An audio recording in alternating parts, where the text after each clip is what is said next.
உங்களுடைய தங்கம் வெள்ளி வைர நகைகளை உடனே செல் பண்ணுமா? நம்பிக்கையான நிறுவனம் Max Gold. Call 04445454545. Max Gold, cash for gold.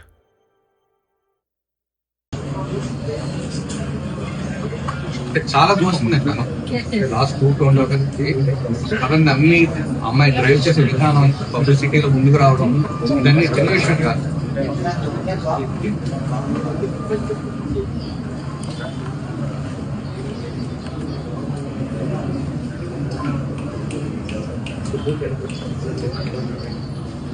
So మీ కష్టానికి ప్రతిఫలం అయితే వస్తుందని అనుకుంటున్నాము. ఎందుకంటే చాలా మీరు చెప్పినట్టు యూనిక్ గా కనిపిస్తుంది ట్రైలర్ చూసినప్పుడు కూడా. యాక్చువల్ அனுபமா பரமேஸ்வரனுடைய 2வது பேட்டி மலையாள சேனல் கொடுத்த 2வது பேட்டி பரபரப்பாக இருக்குது. மிக முக்கியமான ஒரு விஷயம் என்னென்னா, இவ்வளோ சின்ன பையன், இவ்வளோ தம்மாதுண்டு பையன், இன்னும் மெச்சூரிட்டிலாம் அதிகமாக இருக்குது. அதுக்குள்ளே ஏன் தம்பி இவ்வளோ சைக்கோதனமாக நடந்துக்கிற, இவ்வளோ சைக்கோதனம் உங்கள்கிட்ட இருக்கா அப்படின்ற ஒரு கேள்வியை அந்த பேட்டியின் கீழே மலையாளத்தில் பல பேர் முன்வைத்துள்ளார்கள்.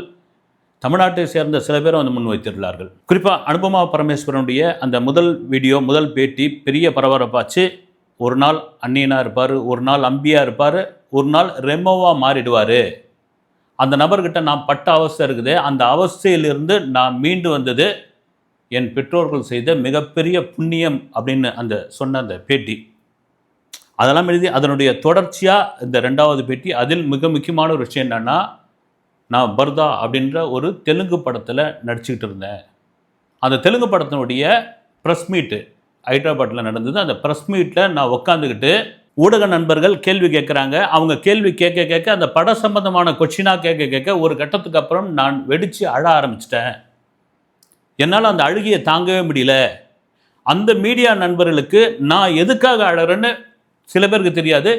பல பேர் என்ன நினச்சிருந்தாங்கன்னா, இந்த கேரக்டரு, அந்த படத்தினுடைய கேரக்டரோட அனுபமா ஒன்றி போயிட்டாங்க, அந்த கேரக்டர்லேருந்து அவங்க மீண்டு வரல, அதனுடைய வெளிப்பாடு தான் அவங்க அழ ஆரம்பித்தாங்க அப்படின்னு அவங்க ஒரு பக்கம் சொன்னாங்க. இன்னொரு பக்கம் ஊடகங்கள் என்னன்னா, இந்த பொண்ணு இந்த படத்தை அழுது ப்ரொமோஷன் பண்ணுது, செம்ம கெட்டிக்கார பொண்ணுப்பா இந்த பொண்ணு, நல்ல டாக்டிக்ஸ் தெரிஞ்சு வச்சுருக்குது, இந்த படக்குழு இந்த பொண்ணை அழ வச்சு இந்த ப்ரெஸ் மீட்டை பெருசாக்கி இந்த படத்தை ப்ரொமோஷன் பண்ண பார்க்குறாங்கன்ற மாதிரி பல விஷயங்கள் வந்தது. அது சம்மந்தமாக அந்த படக்குழு, அந்த பர்தா படக்குழுவே என்கிட்ட, ஏன் அனு இப்படி அழுத நீ, இப்போ பாரு நாங்கள் தான் ஏதோ உன்னை அழ சொன்ன மாதிரி இன்றைக்கி ஊடகங்கள் எழுதிட்டு இருக்காங்க, பேசிக்கிட்டு இருக்காங்க அப்படின்போது அவங்கக்கிட்டேயும் என்னன்னு சொல்லலை. காரணம் என்னென்னா, அந்த ஃபர்தா படத்துடைய கதை என்னென்னா, நான் அந்த கதாநாயகனை லவ் பண்ணுவேன். அந்த கதாநாயகன் ஒரு பேங்க்கில் வேலை செய்கிற ஒரு நபர் நான் டீச்சர் ஆகணும் அப்படின்ட்டு என்னுடைய விருப்பம். நான் அந்த டீச்சர் ஆகிறது என்ன பெரிய விஷயம், நீ நாய் மாரி வீட்டுக்குள்ளேயே இரு, நான் தான் பேங்க்கில் கை நிறைய சம்பாதிக்கிறேன், இல்லை அதை விட உனக்கு என்ன வாழ்க்கை வேணும் அப்படின்னு ரொம்ப பிற்போக்குத்தனம் உள்ள அந்த கேரக்டர் மட்டும் கிடையாது, அவங்க குடும்ப சார்ந்தவர்களே அந்த திரைப்பட கதையில் ரொம்ப பிற்போக்கு உள்ளவர்கள். ஒரு பெண்ணை எந்த அளவுக்குலாம் டீஸ் பண்ணணும், ஒரு பெண்ணை எந்த அளவுக்குலாம் அடக்கி ஆளணும், ஒரு பெண்ணை எந்த அளவுக்குலாம் வீட்டுக்குள்ளே முடக்கி வைக்கணும் அப்படின்ற மாதிரியான அந்த கேரக்டர் தான் அந்த படத்தினுடைய கதாநாயகன் கேரக்டர். அந்த கதையின்படி அதுக்கப்புறம் இப்படியாப்பட்டவங்க கூட நான் வாழணும்னு, இப்படியாப்பட்டவங்க நான் கல்யாணம் பண்ணிக்கணும்னு அவசியம் கிடையாதுன்னு அந்த பெண் வெளியே வருவா. அன்னைக்கு அந்த ஊடக சந்திப்பில், அந்த பத்திரிகையாளர் சந்திப்பில் எனக்கு இந்த பழைய நினைவுகள் தான் வந்தது. இதே கேரக்டர் தான் என்னுடைய காதலர் அந்த சமயத்தில் என்னை அவ்வளோ டீஸ் பண்ணார், அவ்வளோ என்னை அடக்கி ஆள பார்த்தாரு. மிக முக்கியமான ஒரு விஷயம் என்னென்னா, ஒரு நாள் நல்லா பேசுவார், கண்ணீர் விட்டு அழுவார், அடுத்த நாள் பார்த்தீங்கன்னா சைக்கோ மாதிரி நடந்துப்பார். மறுபடியும் இன்னொரு 2 நாள் கழிச்சு என்னை மன்னிச்சிடு பின்னாடியே ஓடி வருவார். என்னையா மனுஷன் இவர் அப்படின்னு எனக்கு ஒன்றுமே புரியாது. குறிப்பாக ஒரு தமிழ் படத்தினுடைய படப்பிடிப்பு, அநேகமாக அது பைசன் படமாக தான் இருக்குன்னு நினைக்கிறேன். அந்த படப்பிடிப்பில் நான் பல காலம் இரவில் தூங்குறதே கிடையாது. நான் அழுதுருக்கிறேன், தொடர்ச்சியாக அழுதுருக்கிறேன். அழுது என்னுடைய வலது கண் துடிக்க ஆரம்பிச்சுது. ஒரு கட்டத்துக்கு அப்புறம் இந்த கண்ணீர் சுரக்கிற அந்த சுரபி இருக்கு இல்லையா, அந்த சுரபி பாதிக்கப்பட்டது. நான் போய் ஒரு கண்டாக்டர்கிட்ட காமிச்சேன் அங்கே லோக்கலில். அவங்க இது பாதிக்கப்பட்டுள்ளது, உடனே இதுக்கு ஒரு ஆப்ரேஷன் பண்ணி ஆகணும் அப்படின்னு முடிவு பண்ணப்போ நான் கேரளாவுக்கு என் சொந்த ஊருக்கு போயிட்டு எங்கள் அப்பா அம்மா கிட்ட இது சம்மந்தமாக சொன்னேன். எங்கள் அம்மா உடனே அங்கே இருக்கிற ஸ்பெஷலிஸ்ட்டுக்கிட்ட கொண்டு போய் காமிச்சாங்க. காமிச்சு போது ஆமாம் இந்த பொண்ணு ரொம்ப அழுதுருக்கிறா, ரொம்ப மன வருத்தப்பட்டிருக்கா, அதனால் இந்த வலது கண்ணுடைய அந்த சுரபி பாதிக்கப்பட்டிருக்கு. அப்போ நான் எந்த அளவுக்கு டார்ச்சர் அனுபவிச்சிருக்கேன் பாருங்கள். ஒரு கட்டத்துக்கு அப்புறம் நான் உடல் ரீதியாகவும் மன ரீதியாகவும் நான் காயப்பட்டிருக்கேன். அந்த பேட்டியில் ஒரு விஷயம் மிக முக்கியமான நோட் பண்ண வேண்டிய விஷயம் என்னென்னா, நிறைய பேர் சொல்லுவாங்க அந்த நடிகைகள் வந்து என்னை மன ரீதியாக ரொம்ப டீஸ் பண்ணிட்டாங்க, மன ரீதியாக ரொம்ப காயப்படுத்திட்டாங்க. ஆனால் அனுபமா சொல்கிற விஷயம் அந்த உடல் ரீதியான அப்படின்ற ஒரு விஷயத்தை டீட்டெயிலாக சொல்லலை.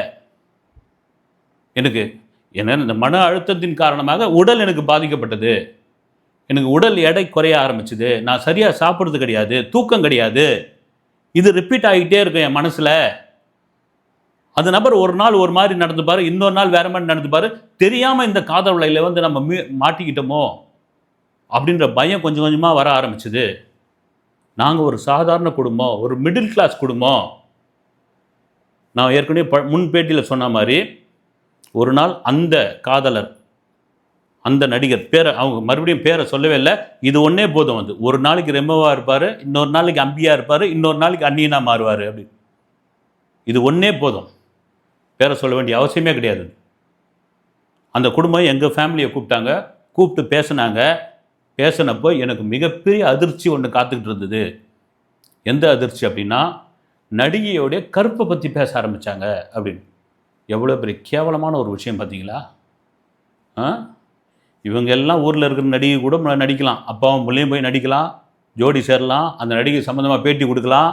அந்த நடிகை இவங்க படத்துக்கு ப்ரொமோஷனுக்கு வரலன்னா அவங்கள மேடையில் திட்டலாம், அவங்கள காலி பண்ணலாம், நடிகை என்ன வேணாலும் கிண்டல் பண்ணலாம், எல்லாம் பண்ணலாம். ஆனால் தான் வீட்டுக்கு ஒரு மருமகளாக வரும்போது அந்த நடிகையாக இருந்தால் அவள் சம்பந்தமான ஒரு கற்பை பற்றி பேசுகிறாங்க அப்படின்னா எவ்வளோ கேவலமான ஒரு விஷயம் பாருங்க. அது உண்மையிலே அனுபமா பரமேஸ்வரன் தலை தப்பிது தம்புராம் புண்ணியம் அப்படின்வாங்க. அது மாதிரி தலை தப்பிச்சது தம்புராம் புண்ணியம் தான். இந்த நேரத்தில் மிக முக்கியமான ஒரு விஷயம் என்னென்னா, நான் திரும்ப சொல்கிறது தான், நீங்கள் நடிகைகளை போன வீடியோவில் கூட சொல்லியிருந்தேன், நடிகைகளை நீங்கள் வேற ஒரு கண்ணோட்டத்தில் பார்க்குறீங்க. நான் பொதுமக்களை சொல்கிறேன். ஆடி காரில் போகிறாங்க, பென்ஸ் காரில் போகிறாங்க, 5 ஸ்டார் ஹோட்டலில் 7 ஸ்டார் ஹோட்டலில் சாப்பிட்றாங்க, அவங்களுக்கு என்னங்க அச்சா போச்சா அவங்க வாழ்க்கையே வேறங்க அப்படின்னு நினச்சிட்டு இருக்கோம். அதுக்கு பின்னால் இருக்கக்கூடிய சோகம் மிக மிக மோசமான ஒரு சோகம். அந்த சோகத்தை தான் அனுபமா இன்னைக்கு இருக்கிற இந்த மீடியாவில், இந்த சோசியல் மீடியாவில், இந்த யூடியூப் சேனல்களில், தன்னுடைய இன்ஸ்டா பக்கத்தில் அத்தனையும் கொட்டி தீர்த்துருக்காங்க. நீங்கள் அப்படியே ஒரு 35-40 வருஷத்துக்கு முன்னாடி பாருங்கள், எதுவுமே கிடையாது, பிரிண்ட் மீடியா தான். பிரிண்ட் மீடியாவில் கூப்பிட்டு ஒரு நடிகை இப்படி ஒரு பேட்டி கொடுத்துட்டா அந்த மீடியாவுக்கு, அந்த புத்தகத்துக்கு, அந்த வார இதழோ மாத இதழோ தினசரி பேப்பரோ அன்றைக்கி கொண்டாட்டம் தான், சர்க்குலேஷன் பெரிய அளவில் எகிறோம். ஆனால் அவங்களுக்குள்ள பயம் என்னென்னா, நீ பேட்டி கொடுத்துட்டியா, இந்த பத்திரிக்கை நீ பேட்டி கொடுத்துட்டியா, இந்த பேப்பருக்கு நீ பேட்டி கொடுத்துட்டியா, உன்னை ஃபீல்டில் இருக்க விடுறனா பாரு. அப்படி பேட்டி கொடுத்து காணாமல் காண அடிக்கப்பட்டு போன நடிகைலாம் எவ்வளோ உண்டு. அதுக்காக என்னென்னா, வந்து தொலைச்சிட்டோம் இந்த ஃபீல்டுக்குள்ளே. இந்த மாதிரி சைக்கோ பயல்கிட்டலாம் நம்ம மாட்டிக்கிட்டோம், கடந்து போயிடுவோம். ஏன்னா ஒரு நடிகை, ஒரு கதாநாயகியுடைய காலம் வந்து கொஞ்ச காலம்தான். ஒரு ஹீரோனா கடைசி வயசாகிற வரைக்கும் அவன் ஹீரோவாகவே இருப்பான். யாரோ ஒருத்தர் தப்பி தவறி தான், குஷ்பு மாதிரி, சிம்ரன் மாதிரி, இவங்க தான் வந்து ஃபீல்டில் ரொம்ப நாள் நிற்கிறவங்க. பெரும்பான்மையான கதாநாயகிகள் பாருங்கள், வருவாங்க, அதிகபட்சமாக ஒரு 5 வருஷம் இருப்பாங்க, அதுக்கப்புறம் ஃபீல்ட் அவுட் ஆகிடுவாங்க. யாராவது ஒரு தொழிலதிபர் கல்யாணம் பண்ணிப்பாங்க, வெளிநாட்டில் போய் செட்டில் ஆகிடுவாங்க, போங்கடா அவங்க சினிமா வண்டிங்கள்னு சொல்லிட்டு ஒரு பெரிய சம்பாதித்தோடு வெளியே போயிடுவாங்க. அந்த 5 வருடம் 10 வருடத்தில் அவங்க படுற கஷ்டம் இருக்குல்ல, அதெல்லாம் வந்து நீங்கள் ஒரு வெப் சீரிஸை எடுத்திங்கன்னா 100 எபிசோடு இருக்கலாம், அவ்வளோ கதைகள் இருக்குது. ஒரே ஒரு உதாரணம் மட்டும் நான் சொல்கிறேன். ஒரு நடிகை சொன்ன ஒரு முக்கியமான விஷயம், ஒரு பேட்டியில் டேரிங்காக ஒரு நடிகை சொன்ன ஒரு விஷயம். ஒரு 45 வருஷத்துக்கு முன்னாடி மிக பிரபலமான ஒரு நடிகை வந்து, நான் அவங்க யாருன்னு கடைசியில் சொல்கிறேன், மிக பிரபலமான நடிகை, அவங்களுடைய கண்ணை வந்து அப்படி புகழ்ந்து பேசுவாங்க. அன்றைய சூப்பர் ஹீரோக்களான கமலஹாசன், ரஜினிகாந்த், ஏன் அவங்களுடைய அறிமுகமே ரஜினிகாந்த் கமலஹாசன் கூட தான், சிவாஜி உட்பட பல நடிகர்களுடன் ஒரு ஜோடியாக நடிச்சிருக்காங்க. அவங்களுக்கு எப்பவுமே ஒரு முகத்தில் ஒரு சோகமாகவே இருந்துக்கிட்டு இருக்கும். ஆனால் திறமையான நடிகை, அழகான நடிகை. எப்பவுமே அவங்க அந்த செட்டுக்குள்ளே ஒரு டல்லாகவே இருப்பாங்க. ஷார்ட்டில் வரும்போது அவ்வளோ பிரமாதமாக நடிப்பாங்க, போயிட்டு சேரில் உட்காரும்போது யாருக்கிட்டையும் பேச மாட்டாங்க. அந்த பேச்சை தவிர்க்கிறதுக்காக அப்போ அந்த காலகட்டங்களில் புத்தகம் எடுத்து படிப்பாங்க. நீங்கள் நடிகை கையில் புத்தகம் இருக்கும். இப்போ வந்து ஃபோன் பார்க்குறது, கேம்ஸ் விளையாடுறது, பாட்டு கேட்குறது, இல்லைன்னா அங்கேருந்து கடந்து போயிடுது. இப்போ கேரவன் இருக்குது. அப்போல்லாம் கேரவன் கிடையாது, மரத்தடியில் தான் உட்காரணும். இப்படி அவங்களுக்குள்ள ஒரு சோகம் இருந்த பொழுது அவங்க திருமண வாழ்க்கை தான் அவங்களுக்கு ஒரு பெரிய எதிரியாக மாறுச்சு. இந்த நடிகை சொல்கிறாங்களே, இந்த நடிகை அவங்க என்ன சொல்கிறாங்கன்னா, அவருடைய கணவர் திருமணம் பண்ண பிறகு அந்த கணவர் சினிமாவில் உள்ள ஒரு நபர் தான். அவர் வந்து ப்ரொடியூசராகவும் ஃபைனான்சியராகவும் இருந்திருக்காரு. இந்த நடிகை லவ் பண்ணி தான் கல்யாணம் பண்ணிக்கிட்டாரு. இந்த நடிகையும் அவர் மீது பெரிய நம்பிக்கை வச்சு கல்யாணம் பண்ணிக்கிட்டாங்க. எங்கள் வீட்டு எதிர்க்க தான் சொல்கிற அந்த நடிகை இருக்காங்களே, எங்கள் வீட்டு எதிர்க்க தான் அவங்க வீடு இருந்தது. கீழே வந்து அவங்க ஒரு ஊர்க்கா கம்பெனி நடத்திட்டு இருந்தாங்க. வீட்டோட மாடியில் அவங்க இருந்தாங்க. எப்போ பார்த்தாலும் ஒரு சத்தம் கேட்டுக்கிட்டே இருக்கும். கணவன் மனைவிக்குள்ள ஒரு சண்டை இருந்துக்கிட்டே இருக்கும். ஒரு நாள் பெல்ட்டால் அடிக்கிற சத்தம் கேட்டுது. ஐயோ அம்மா, ஐயோ அம்மான்னு ஒரு சத்தம் கேட்கவே என் அம்மாவும் நானும் ஓடி போய் பார்த்தபோது அந்த அக்கா அவ்வளோ அடியை வாங்கிக்கின்னு அப்படியே சிரிச்சுக்கிட்டே ஒரு மாதிரி கம்பெனி இருந்தாங்க. அவருடைய கணவர், அவர் ஒரு ப்ரொடியூசர், அவர் ஒரு ஃபைனான்சியர். ஏன் இங்கே வந்தீங்க, எதுக்கு இங்கே வந்தீங்க, இது எங்கள் வீட்டு சண்டை, எங்கள் வீட்டு பிரச்சனை அப்படின்போது அவங்க அப்படியே லைஸாக கண்ணை காமிச்சு நீ கிளம்பி போமா அப்படின்ட்டாங்க. நாங்கள் வந்துட்டோம். கொஞ்ச நாளுக்கு அப்புறம் சொல்லாமல் கிளம்ப அந்த நடிகை காணாமலே போயிட்டாங்க. அவங்க பாட்டு திடீர்னு கிளம்பியே போயிட்டாங்க. எந்த இடத்துல எங்கே இருக்கிறாங்க, ஏதா இருக்காங்கன்னு தெரியாது. அவங்க இறந்த பிறகு கூட ஒரு சில நடிகர்களுக்கெலாம் தெரியும். செங்கல்பட்டுக்கு முன்னாடி ஒரு கிராமத்தில் வாழ்ந்தாங்க. யாருன்னா பழம்பெரும் நடிகை சுஜாதா. சொன்னவர் ஒரு முக்கியமான நடிகை, அவங்க பேரை சொல்ல வேணாம். அது எவ்வளோ பெரிய சோகம். இது மாதிரி அடுக்கடுக்காக நம்ம சொல்லிக்கிட்டே போகலாம். எவ்வளோ பெரிய சோகம், எவ்வளோ பெரிய ஒரு விஷயம் இருக்குது வந்து. இப்போ நான் வந்து ஒரு லவ் பண்ணேன். ஒரு 2 வருஷம் சின்சியரான ஒரு லவ் நடந்தது. நான் சொல்கிற மாதிரி ஒரு மிடில் கிளாஸ் ஃபேமிலி. நான் வந்து அவங்க அப்பா ஒரு பெரிய ஹீரோ, அந்த பையன் ஒரு ஹீரோ வளர்ந்துக்கிட்டு வரான். ஒரு சினிமா பின்னணி உள்ளவங்க, ஒரு அரசியல் பின்னணி உள்ள ஒரு குடும்பம். ஏன்னா அவங்க சம்மந்தம் பண்ணிக்கிறது ஒரு அரசியல் பின்னணி உள்ள மிக முக்கியமான குடும்பம். இவ்வளோ இருந்தால் நான் ரொம்ப கேஷுவலாக நான் பழகிறேன் அப்படின் பொழுது என்னை துன்புறுத்தி பார்க்குறதுல அந்த நபருக்கு அவ்வளோ பெரிய ஒரு இன்ட்ரெஸ்ட். என்ன இன்ட்ரெஸ்ட்னு தெரியல எனக்கு. சொல்லும்போது எனக்கு கண்ணில் தண்ணீர் வருது. நான் ஒரு நாள் ஃபுல்லாக யோசனை பண்ணி பார்த்தேன், இப்படி ஒரு வாழ்க்கை நம்ம அங்கே போய் வாழணுமா? அவங்க என்ன முடிவு பண்ணுறாங்க அப்படின்னா, 3 மாதத்தில் நிச்சயதார்த்தம், 3 மாதத்துக்குள்ளே கல்யாணம். உன்னை எடுத்து வீட்டோட மூலையில் உட்கார வச்சுக்குவோம். நீ வெப் சீரிஸோ சினிமா கூட பார்க்கக்கூடாது. நீ சினிமாவை பற்றி என்ன எந்த நினப்பும் இருக்கக்கூடாது. நீ இந்த வீட்டோட அடிமையாக இருக்கணும், சமையல் கட்டோடு இருக்கணும். தேவைப்பட்டால் நாங்கள் ஏதாவது சினிமாவை கூட்டு போவோம், அவ்வளோதான். அப்படின்னா என்ன அர்த்தம்? நீ போய் நடிக்கக்கூடாது. ஊரில் இருக்கிறவங்கலாம் இவங்க நடிக்கலாம். ஆனால் தான் வீட்டுக்கு மருமகளா, தனக்கு பொண்டாட்டியாக வரவங்கள நடிக்கக்கூடாது அப்படின்ற ஒரு மனோபாவம் இருக்குல்ல, இது ஆண் வர்க்கத்தினுடைய உச்சம், ஒரு சைக்கோதனத்துடைய வெளிப்பாடு. இதுதான் என்னால் தாங்கவே முடியல. இந்த தாங்க முடியாத இந்த கோபம், இந்த ஆத்திரம் தான் ஒரு நாள் உட்காந்து யோசனை பண்ணேன்.